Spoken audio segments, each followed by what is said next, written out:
Polisi selidiki motif pembunuhan dua ibu rumah tangga atau YRT di Kabupaten Muko-Muko, Provinsi Bengkulu.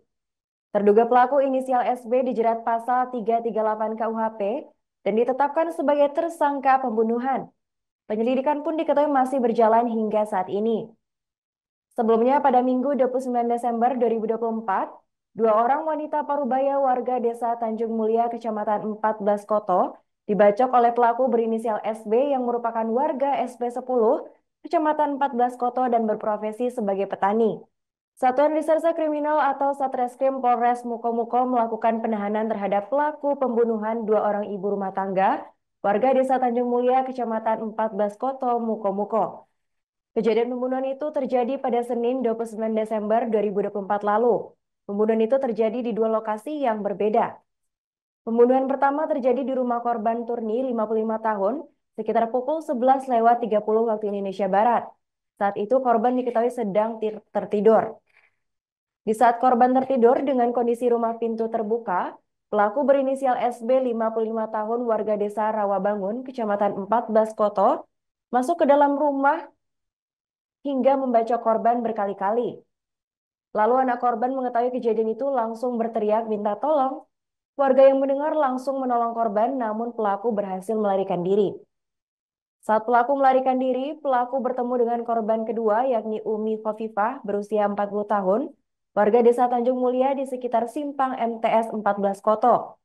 Korban bersama temannya saat itu sedang melintas. Di saat yang bersamaan, pelaku yang menggunakan sepeda motor ini mendekati korban, lalu membacok korban hingga korban terjatuh. Teman korban saat itu berhasil melarikan diri, namun sayangnya korban yang terjatuh dari motor dibacok berkali-kali oleh pelaku. Pelaku yang hendak melarikan diri ini diamankan warga dan polisi, lalu dibawa ke Polres Muko-Muko untuk diamankan. Dari pemeriksaan polisi, pelaku sudah menyiapkan parangnya sendiri untuk membacok korban. Pelaku juga sudah ditahan dan disangkakan pasal 338 KUHP tentang pembunuhan dengan ancaman pidana penjara 15 tahun. Selain itu, pelaku yang dikenal sebagai seorang petani sawit ini memiliki kebun sawit serta memiliki satu orang istri dan 3 orang anak, yang 2 diantaranya sedang bersekolah di Pulau Jawa. Tribuners, tim kami juga melakukan wawancara dengan pihak terkait. Berikut ini kami tampilkan. Baik, kami dari Satreskrim Polres Muko-Muko berhasil mengamankan pelaku tindak pidana pembunuhan dengan identitas tersangka SB, warga SP10, Kecamatan 14 Koto, Kabupaten Muko-Muko. Untuk identitas korban ada 2, yaitu yang pertama inisial TR, yang kedua yaitu UK. Kedua korban dinyatakan meninggal dunia di Rumah Sakit Umum Daerah setelah dilakukan pembacokan terhadap korban yang dilakukan oleh pelaku. Untuk status pelaku seperti apa? Untuk status pelaku sekarang sudah kami tetapkan sebagai tersangka dan sudah kami laksanakan penahanan. Nah, untuk pasal yang disangkakan pasal berapa? Untuk pasal yang kami sangkakan pasal 338 KUHP pidana dengan ancaman pidana penjara paling lama 15 tahun.